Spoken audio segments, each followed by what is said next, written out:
मित्र संजय मयूख जी, मित्र सजाद पूनावाला जी, पत्रकार मित्रों, थोड़ा हम विलंब से आए, क्षमा करिएगा, कुछ मजबूरियां थी। मित्रों, आज पटना में कांग्रेस की राष्ट्रीय कार्यकारिणी की बैठक है। अब मेरे क्षेत्र में हो रही है, तो मुझे लगा कि वहीं से उनकी बातों का कुछ जवाब दिया जाए। फिर लगा नहीं, उनका जवाब दिल्ली से देना चाहिए। मेरे मन में पहला सवाल यह आया कि कांग्रेस पार्टी की राष्ट्रीय कार्यकारिणी तो दिल्ली में होती है, ये पटना में कब हो रही है? तो मालूम हुआ 85 साल के बाद हो रही है। तो पहला सवाल तो यही कहना है, वो कांग्रेस वालों, आपको पटना और बिहार की सुध 85 साल के बाद आई। और ये मुझे आपको बताना इसलिए जरूरी है कि कांग्रेस पार्टी का जो कार्यालय है, सदाकत आश्रम, वो भारत के आजादी के आंदोलन का केंद्र रहा है। और एक बात मैं अपने पत्रकार मित्रों को बता दूं, संजय तुमको याद होगा, राजेंद्र बाबू जब राष्ट्रपति पद से हटे थे तो जाकर करके सदाकत आश्रम में रहने गए थे। जब मैं एमपी बना था तो मैं उस घर को देखने गया था और मेरे सीधा आंखों में आंसू आ गए। वो 2 कमरे का छप्पड़ फूस का मकान था, एक छोटा सा आंगन था और एक ही शौचालय था दूर में आंगन के आगे। जो व्यक्ति 12 साल भारत का राष्ट्रपति रहा हो, उसे कांग्रेस वालों ने इस गति में रखा था। बाद में जेपी, उनके सहयोगियों को मालूम हुआ तो फिर उनके लिए एक बड़ा मकान, मतलब बड़ा क्या, 2-3 कमरे का मकान बनाया गया। मैं इसलिए जानता हूं कि दोनों को मैंने ही अपने एमपी लैड फंड से सुधरवाया था। तो ये चिंता करते हैं राजेंद्र बाबू की, मौलाना मजरूल हक की। तो आपको 85 साल के बाद बिहार में राष्ट्रीय कार्यकारिणी की चिंता करने का मन में आया। पहले बिहार को आप कितना इंपॉर्टेंस देते हैं, मैं यहीं से बात करता हूं। और आज ये बात कहना बहुत जरूरी है देश के सामने। राजेंद्र बाबू देश के पहले राष्ट्रपति थे ना। गरिमा, संस्कार, संवैधानिक शुचिता की प्रतिमूर्ति। राष्ट्रपति के रूप में उनका कितना सम्मान किया गया, ये तो रिकॉर्ड की बात है ना, कि नेहरू जी उनको पहला राष्ट्रपति भी नहीं बनने देना चाहते थे, ये भी रिकॉर्ड की बात है। सरदार पटेल ने कहा, नेहरू जी उनको सेकंड टर्म देने के मन में नहीं थे। तो मौलाना आजाद ने एक बहुत बड़ी टिप्पणी की है, जो दुर्गादास ने लिखा है अपनी किताब में, कि जब मैं आजादी के पन्नों को खोलता हूं, मुझे राजेंद्र बाबू हर जगह दिखाई पड़ते हैं, आपके जो उम्मीदवार हैं मुझे कभी दिखाई नहीं पड़ते। तो ये सम्मान हुआ राजेंद्र बाबू का। लोकनायक जयप्रकाश नारायण, आजादी के आंदोलन के महान नेता, उनको गिरफ्तार भी किया गया, उनकी किडनी भी खराब हुई। तो ये आपने बिहार की चिंता की। और तो और आपने जगजीवन राम को भारत का प्रधानमंत्री नहीं बनने दिया, याद करिए आप। तो कृपया करके बिहार की चिंता आज आप कर रहे हैं। तो मैंने भी जानने की कोशिश की कि बिहार में एकाएक रुचि क्यों हो गई। तो अभी जो ये मतदान तथाकथित त्रुटियों को लेकर जो इनकी यात्रा थी, उसमें राहुल गांधी ड्राइविंग सीट पर थे, याद है ना आपको, तेजस्वी पीछे थे। तो लगा कि यहां वर्किंग कमेटी करके ड्राइविंग सीट लिया जाए, कुछ और टिकट लिया जाए। तो पटना में इनकी राष्ट्रीय कार्यकारिणी इनके शुद्ध राजनीतिक लाभ से प्रेरित है। हमको टिकट अधिक मिले और हम ड्राइविंग सीट पे आए। इसीलिए अभी तक कांग्रेस ने तेजस्वी यादव को मुख्यमंत्री का चेहरा बनाएंगे कि नहीं, इस पर अपने पत्ते नहीं खोले हैं। हमने कहा है मुख्यमंत्री नीतीश कुमार जी रहेंगे, बने हैं, अच्छा काम कर रहे हैं, रहेंगे। उनकी ओर से कंफ्यूजन है। अब थोड़ा मित्रों, आज के दिन कुछ पुरानी बातों को भी याद करना जरूरी है। केरल कांग्रेस का क्या पोस्ट था, याद है कि भूल गए आप लोग? वो तो मीडिया ने, हम लोगों ने बहुत किया तो उसको उन्होंने डिलीट किया।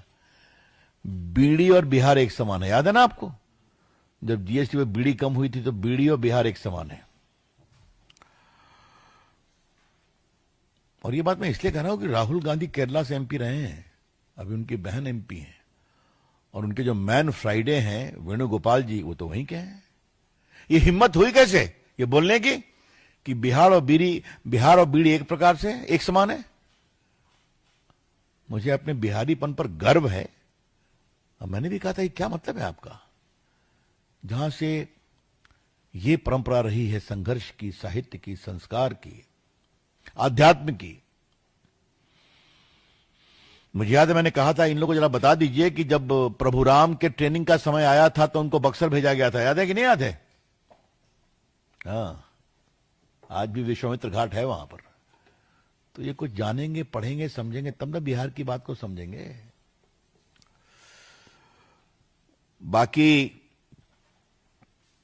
अंबेडकर की फोटो का अपमान राहुल गांधी ने किया तो लालू प्रसाद ने उसका और आगे बढ़ गया। क्या आपने पैर के नीचे रखे ना था? ये सब दिखाया गया है। तेलंगाना के मुख्यमंत्री तो और आगे निकल गए कि बिहारी का डीएनए खराब है, याद है कि नहीं याद है? और उनको कैसे कहा जाए डीएनए देश का एक है?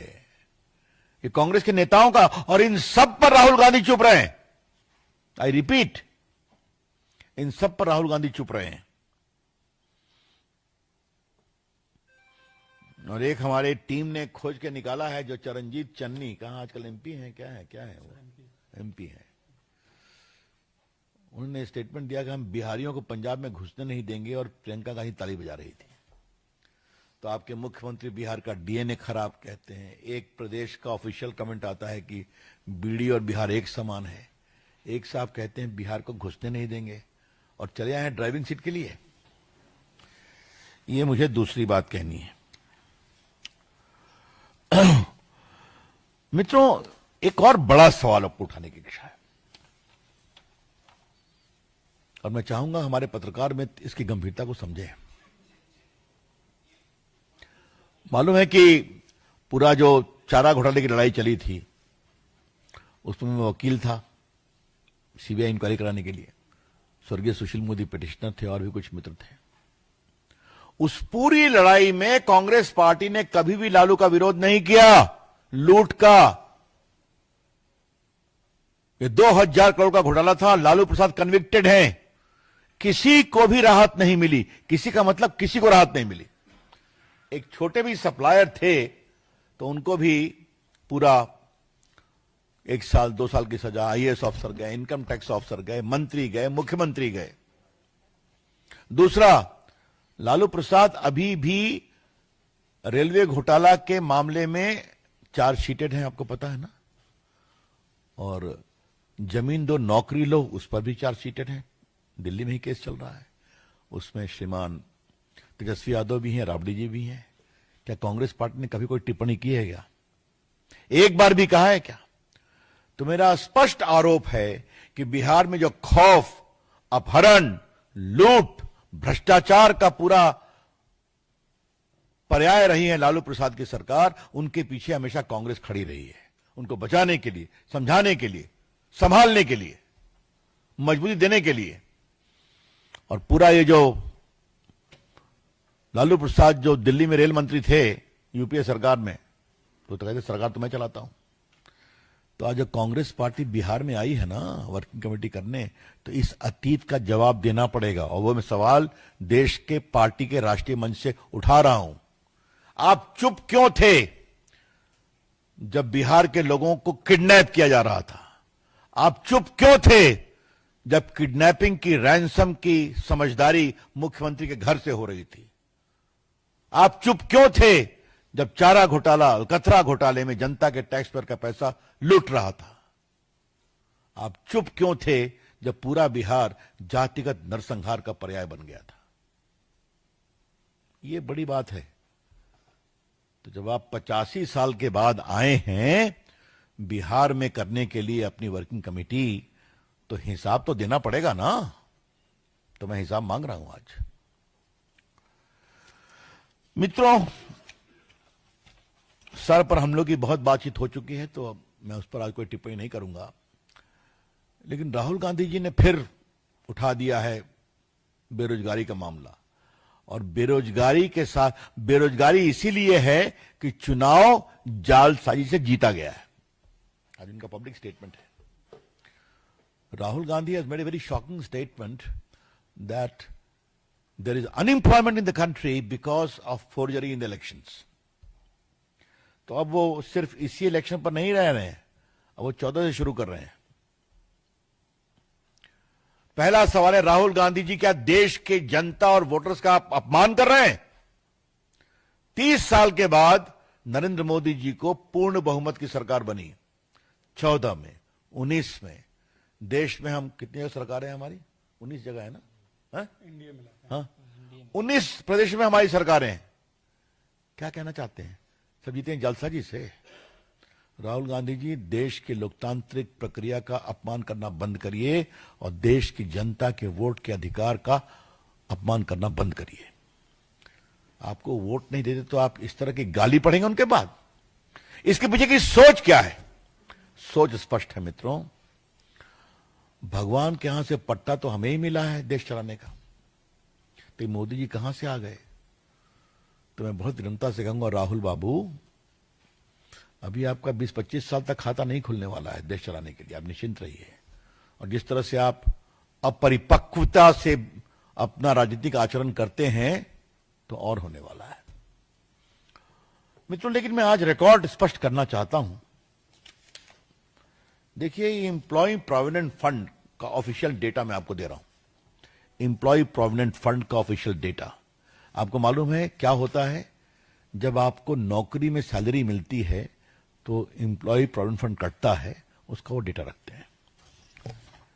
सितंबर 17 से मई 25 तक 7,91,33,000 लोगों का एम्प्लॉय प्रोविडेंट फंड कट रहा है, गवर्नमेंट और नॉन गवर्नमेंट। मतलब 8 करोड़ लोगों को नौकरी मिली है, रोजगार मिला है, जिनका एम्प्लॉय प्रोविडेंट फंड कट रहा है सिर्फ 17 से लेकर के मई 25 तक।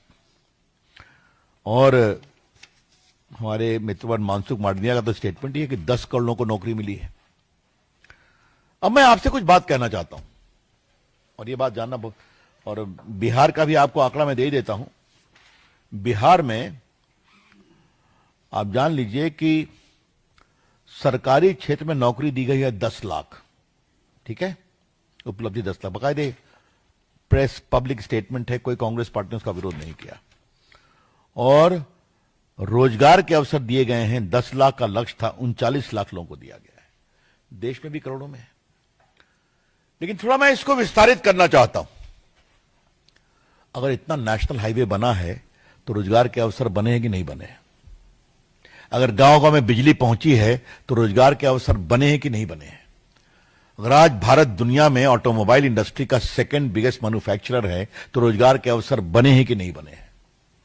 अगर भारत आज मोबाइल मैन्युफैक्चरिंग में दुनिया का सेकंड सबसे बड़ा मैन्युफैक्चरर बन गया है, क्योंकि पूर्व आईटी मंत्री, इलेक्ट्रॉनिक्स मंत्री के रूप में मैंने उसको देखा है कि चीन से लगभग 16 यूनिट्स एप्पल की हिंदुस्तान में ले आए थे। और आपने देखा होगा 1 लाख करोड़ का एप्पल इंडिया का अमेरिका भेजा गया टू सेव द ड्यूटी, याद है ना आपको? तो उसमें नौकरी मिली है कि नहीं? लगभग 14 लाख लोगों को, 11 से 14 लाख लोगों को। ये मैं कुछ एग्जाम्पल दे रहा हूं। भारत में आज डिफेंस मैन्युफैक्चरिंग हो रही है कि नहीं हो रही है? तो उसमें रोजगार के दफ्तर बनते हैं ना। तो राहुल गांधी के बारे में मेरा बड़ा सुनिश्चित मत ऑलवेज है कि होमवर्क नहीं करते, कोई चिट दे देता है तो पढ़ने लगते हैं।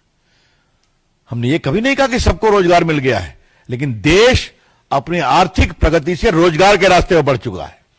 ये हमने आपको एग्जांपल दिया है, और आगे और दिया जाएगा। Startup India, stand up India, ये जो पूरे गरीबों के लिए इतनी योजनाएं चल रही हैं, विश्वकर्मा योजना, और कौन योजना है जी? एक और योजना जो है गरीबों के लिए, मुद्रा योजना, जो फुटपाथ के लोगों को दी गई, बड़ी फेमस स्वनिधि योजना। ये सब चीजें तो